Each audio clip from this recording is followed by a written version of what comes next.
na. Pero paglaban, action, walang sumusunod. Ibig sabihin, matapang lang sa bunganga. Tama! No? Tama! Dapat sa leader, nangunguna sa laban at sa hirap, hindi sa sarap. Tama! Diba? Kaya kwenta yun! Sinabi ko rin kanina sa mga medyang bayaran, kasi yung tarantadong media doon, sabi niya, ayan, isang ano yan, tama ba yung nagawin ng media kung magpalita ng fake news dyan? Mga gago tong GMA pati ABS na to eh. Mga puro inutil eh. Tan!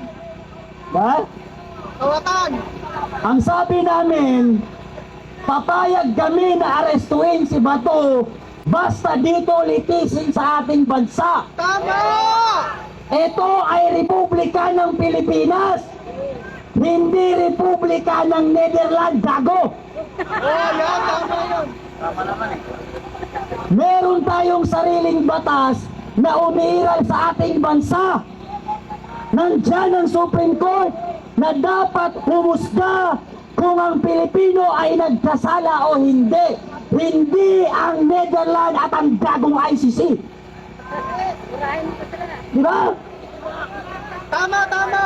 Pero dahil gago ang administrasyon, pinipilit nila na ang mga Duterte at ang Duterte supporter kasuhan at itapon sa dahig para wala silang makalaban sa eleksyon.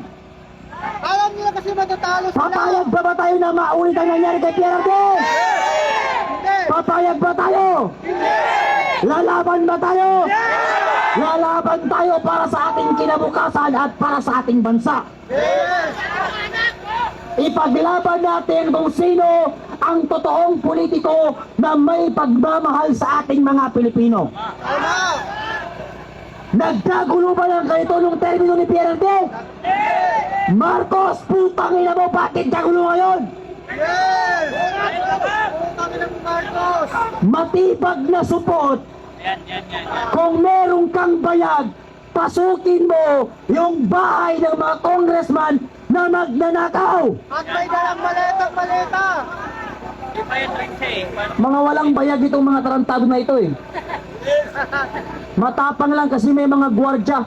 Pero kung walang gwardya, payag ba na kusuntukan kami ni Matibag? Wala ka ba dyan? Pumayag kasi ang pangit na Pabagsakin ko yan sa round 3 lang. Si John Vic Rimulya, pabagsakin ko rin 3 rounds lang. Alam niyo kung sino ang gusto kong referee? Si Marcos, para pag napabagsak ko yung dalawa, siya naman ang isunod ko. Ang gusto kong announcer namin, si Claire Castro. Para kahit hindi tama,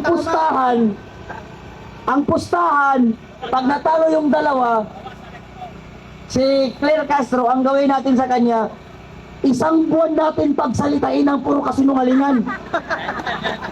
punishment yun sa Tignan kanila. niyo mga kababayan, tinanong ng media si Claire Castro, paano po re-resolve ng presidente ang krisis? Alam niyo kung anong sagot niya? Unang putok, ang pangalawang presidente nasa ibang bansa, gago.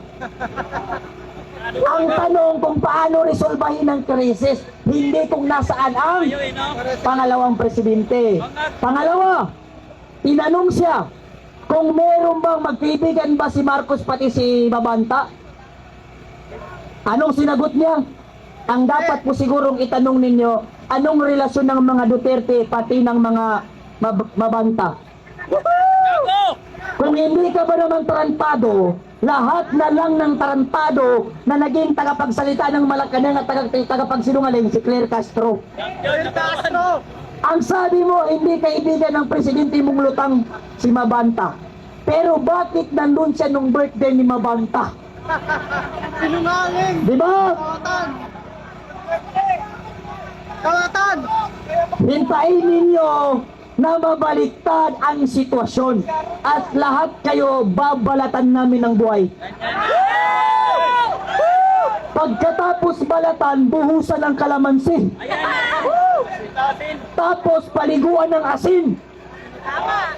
Yan ang dapat gawin sa mga politiko na ito. Mga congressman na mga kulupong na mga buhayan tarantadong inutil, Bitay! nandyan kayo para irepresenta ang boses ng inyong nasasakupan. Ano ba ang tawag sa inyo? Representative. Irirepresenta nyo ang boses at inahin ng inyong nasasakupan. Hindi irepresenta ninyo ang pera ng taong bayan at nakawin ninyo. Tama! San Fernando, Kamanggagawa Party List, sayang. Sayang! Tarantado yun! Ang pera yun. Kamanggagawa Party List, San Fernando, sayang. Pera lang! Isa siyang manggang bulok na may bulate. Ang sabi mo, nire-representa mo ang boses ng manggagawa. Pwede ka namang bumoto ng no. Pwede ka naman bumoto ng yes. Ha? Abstain, di ba? Ng maleta! Pwede siyang bumoto ng abstain, pero bakit yes? Kasi kailangan niya ng pondo sa kanyang opisina. Woo! Akala ko ba walang political color? Pero bakit ka bumoto ng yes? Ibig sabihin, isa ka ring mangga. X ka na. X ka na. Rapitol po! Isa pa yung mga tolpo.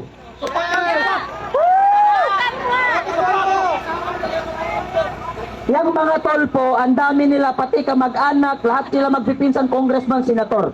Tignan nyo sa Quezon City sa Payatas. Yung tulay doon, hindi pa nila natatapos, ilang taon na. Eh, magkakapatid sila, lahat sila bumibira sa social media, ang tatapang pag maliliit. Pero kahit isa, wala silang binatikos na politiko nagnakaw. Hanggang sa mag-asawa lang yun! Hanggang sa mag-asawa lang! Ang matapang, gayahin nyo kami, bumabatikos ng gagong politiko kagaya nyo. Yay! Diba? Ang laki pa naman niya magbigay ng ano sa mga burikat, 300,000 po niya. O pamuhi lang ng pek-pek, 300,000 na. Diba? Diba? Si Matibag, anong ginawa niya? Nagyabang siya sa waiter, ay yun lang ba ang aming babayaran, 50,000? Tapos naglapag ng napakaraming pera. Diba? Ngayon, ano lang sabi niya? Peki lang po yun, pinagawa namin sa rekto, malinis ang pagkakagawa, gago. Kaya pala ang daming sindikato sa ating bansa. Kasi Gobyerno natin mismo, gago. Ng mga politiko na yan, hintayin nyo yung sinasabi ko sa inyo, 2028 election. Pag ako ang nanalo, magbigay ako ng libreng edukasyon, libreng gamot, lahat ng iskinita pinapasok, pati tain ng aso tinatapakan. Para lang makita na siya ay para sa Pilipino. Pero pag nanalo, pumunta ka sa opisina, anong sasabihin sa'yo? Kumuha ka muna ng appointment.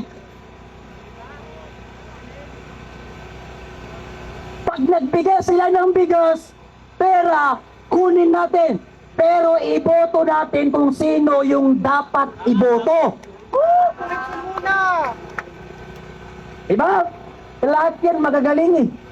Pag eleksyon, lahat, ako represent ako na mahirap. Putang ina. O, represent ako na mahirap kasi sila mahirap magbayad ng tax na tawin ko. Tama! Sayang ang Tignan nyo yung namumuno sa atin. Puro magkakamag-anak at magpipinsan ang namumuno sa atin. Kaya hindi umuunlad ang ating bansa. Yan si Kiko Barsaga, palaging nasa rally yan.